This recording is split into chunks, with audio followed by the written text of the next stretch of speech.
Hello दोस्तों, नमः संस्कृताय। आप सभी का IMS क्लासेस 1 में स्वागत है। हम पढ़ रहे हैं किराता अर्जुनियम। इससे पहले हम 12 श्लोक पढ़ चुके हैं। आज हम 13वां श्लोक पढ़ेंगे। इसमें जो वनेचर है वह युधिष्ठिर से द्वैत वन में जो दुर्योधन के गुण तत्व निगुण तत्वों में छिपा हुआ रहस्य है उसको बता रहा है कि किस प्रकार दुर्योधन अपने मित्रों को, अपने अनुजीवियों को मित्रों के समान व्यवहार कर रहा है, मित्रों के साथ भाइयों जैसा व्यवहार कर रहा है और भाइयों को शासक के समान दिखा रहा है। ऐसा जो दुर्योधन लगातार निरंतर दशते माने दिखा रहा है। और किस प्रकार वह उसका जो दान होता है, वह उसका जो दान करता है और उसका जो दान है वह मीठे सामान्य मीठे बोल के साथ नहीं होता है। और जो भूरी दानम करता है सत्क्रियाम, वह बिना सत्कार का नहीं होता है। और जो भी वह दुर्योधन करता है, समय वह दुर्योधन करता है, वह व्यक्ति के गुण अनुराग को जानकर ही, उसके गुणों को अच्छी तरह परख कर ही कि उसके अंदर कौन सा गुण है, किस गुण से अलंकृत है, उसको जाने बिना उस व्यक्ति को किसी प्रकार का सत्कार या अथवा सत्कार उस व्यक्ति का नहीं करता। अर्थात दुर्योधन जो है उसके गुणों को जानकर ही उस व्यक्ति का सत्कार करता है। तो वनेचर जो है दुर्योधन के छिपे हुए रहस्य को हस्तिनापुर से जानकर आया है और युधिष्ठिर से बता रहा है। तो आइए देखते हैं कि इस 13वें श्लोक में वनेचर किस दुर्योधन के किस छिपे हुए रहस्य को बता रहा है। इसको पढ़ते हैं, ठीक है। आइए हम 13वां श्लोक को पढ़ते हैं।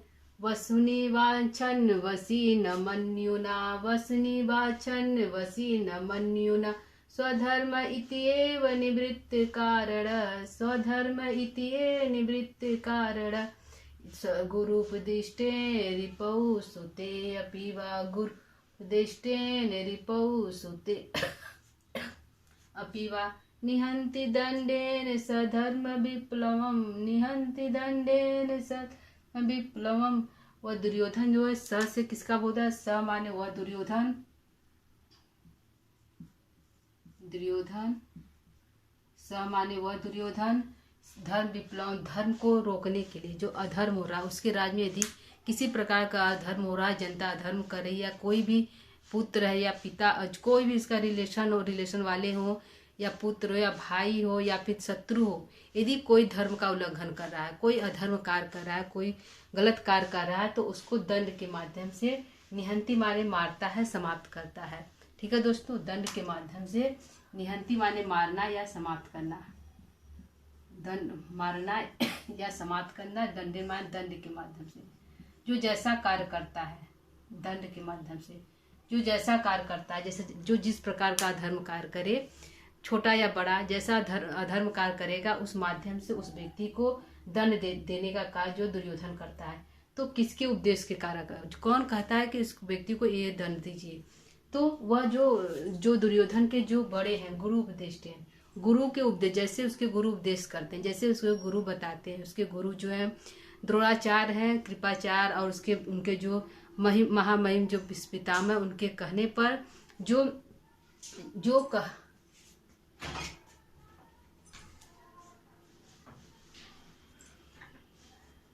तो उसके जो पितामह हैं और गुरु द्रोणाचार्य है, उसके कहने पर, उनके कहने पर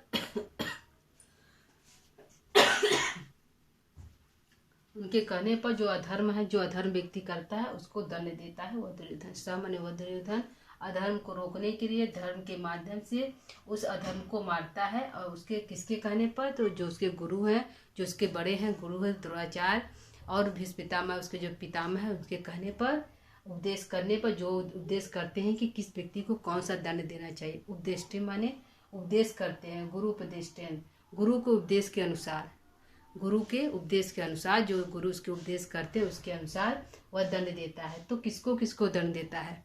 यह नहीं कि वह अपने सिर्फ शत्रुओं को ही दंड देता है, उसके जो भाई हैं या पुत्र हैं, जो भी अधर्म कार्य करेगा उसको दंड, या तो अपने भाई, शत्रु और पुत्र दोनों को भी, शत्रु को भी और पुत्र को भी, शत्रु हो जो अधर्म कार्य करेगा, या तो शत्रु हो या पुत्र हो, कोई भी हो, सगा संबंधी हो, कोई भी यदि अधर्म कार्य करेगा, पाप करेगा, गलत रास्ता अपनाएगा, तो उसको दंड के माध्यम से दुर्योधन जो है उसके गुरु जो उपदेश करते उसके माध्यम से इन दोनों को दंड देता है। क्या करता है? दंड देता है। जो दुर्योधन ऐसा क्यों करता है? दुर्योधन ऐसा क्यों करता है? या तो फिर वो किसी लालच में करता है, या फिर डर या क्रोध के कारण करता है, ऐसा नहीं है।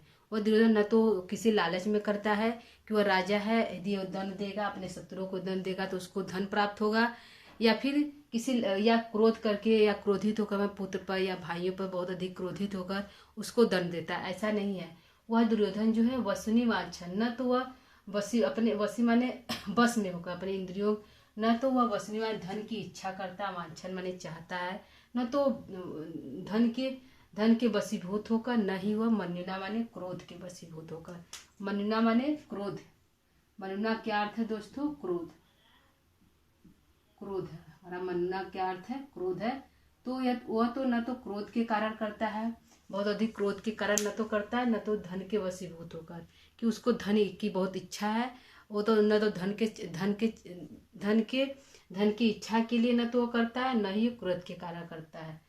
स्वधर्म, वह उसका धर्म है। इति ऐसा वह निवृत्त कारण, इस कारण वह उस दंड का निवारण करता है। जो जो भी करना है उसका निवृत्त कारण माने उसका निवारण करता है। दुर्योधन कहता है, जो वनेचर कहता है कि हे राजा, युधिष्ठिर से कहता है, हे राजन, जो दुर्योधन जो है उसके राज में यदि कोई अधर्म हो रहा है, अधर्म कार्य हो रहा है, तो दंड के माध्यम से उस अधर्म को समाप्त करता है। लेकिन किसके कहने पर करता है? तो अपने गुरु के उपदेश के द्वारा।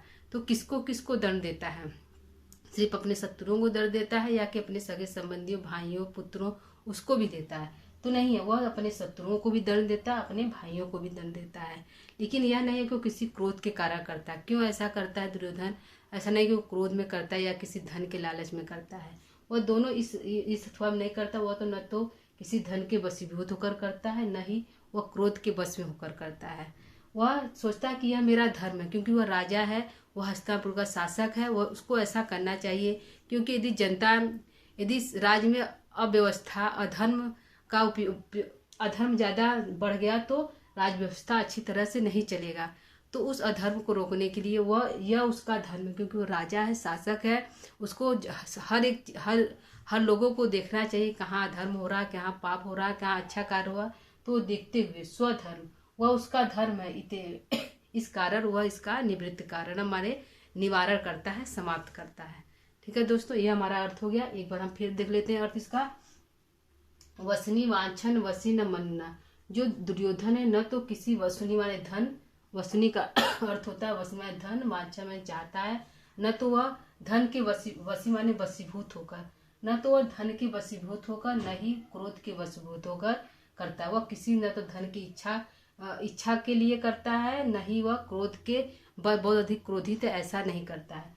यह उसका स्वधर्म, यह उसका धर्म है, इसको ऐसा करना चाहिए। वह राजा हस्तिनापुर को इसको इस अधर्म को रोकना चाहिए। इस कारण वह स्वधर्म है, उसका यह धर्म है। इस कारण इसका निवृत्त कारण माने निवारण करता है। तो किसके कहने पर करता है? तो गुरु उपदेश, जैसे उसको गुरु बड़े उपदेश करते उसके कहने पर करता है। किसको सजा देता है? अधर्म करने पर रिपुओं को और पुत्रों दोनों को ही सजा देता है। धर्म बहुत यदि कोई राज में धर्म का उल्लंघन कर रहा है, अधर्म हो रहा है, तो उसको रोकने के लिए दुर्योधन के राज में शासन दंड की व्यवस्था है। यह वनेचर जो है युधिष्ठिर से कह रहा है। ठीक है दोस्तों, यह हमारा अर्थ हो गया। आइए देखते हैं हमारा प्रश्न कहाँ कहाँ बन रहा है।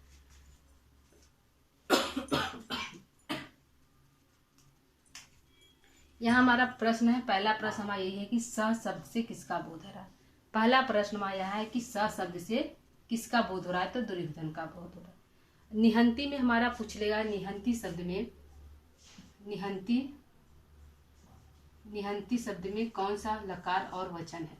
निहंती शब्द में दोस्तों कौन सा लकार और वचन है? तो निहंती में लट लकार है और लट लकार एक वचन है।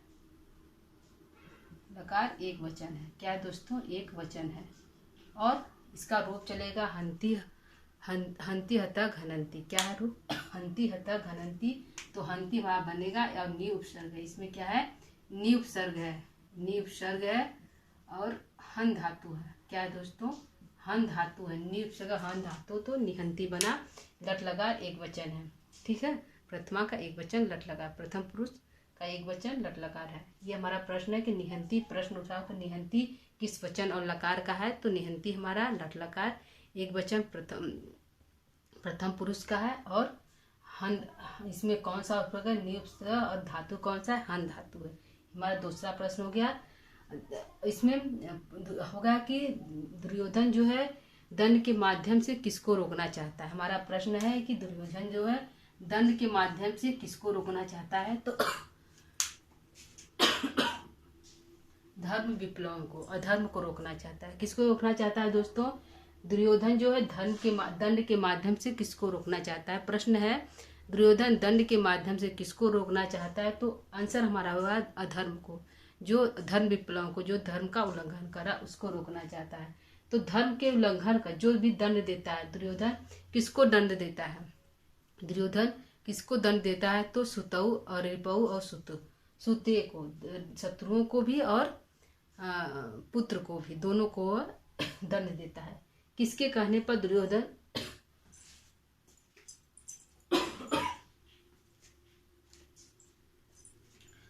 दुर्योधन किसके कहने पर शत्रुओं को दंड देता है या पुत्रों को दंड देता है? दुर्योधन अपने गुरुओं के, जो गुरु उसके उपदेश करते उसके कहने पर अपने शत्रुओं और पुत्र को दंड देता है। दुर्योधन किसके वशीभूत होकर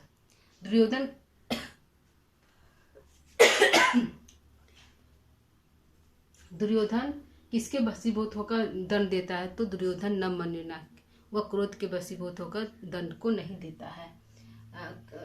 कौन यह सोचता है कि यह मेरा धर्म है और मुझे ऐसा दंड देना चाहिए? यह कौन सोचता है? तो यह दुर्योधन सोचता है कि यह मेरा धर्म है, स्वधर्म है, इस कारण वह इस दंड व्यवस्था से इसका निवारण करता है। निवृत्तिकरण माने निवारण करता है।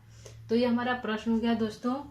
और यहाँ ये हमारा आंसर हम बता दें। यहाँ पे कुछ प्रश्न हो गए। गुरु उपदेश में तृतीया का एक वचन है, दंडेन में तृतीया का एक वचन है।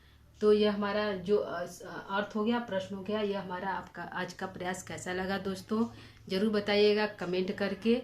और आइए इसका हम वाचन कर लेते हैं और क्लास को यहीं पर समाप्त करते हैं।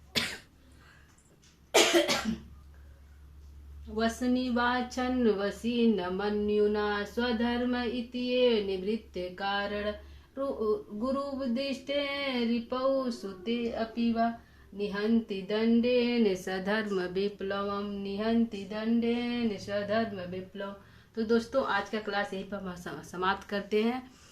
तो आज का प्रयास हमारा कैसा लगा? नमस्कार दोस्तों, धन्यवाद।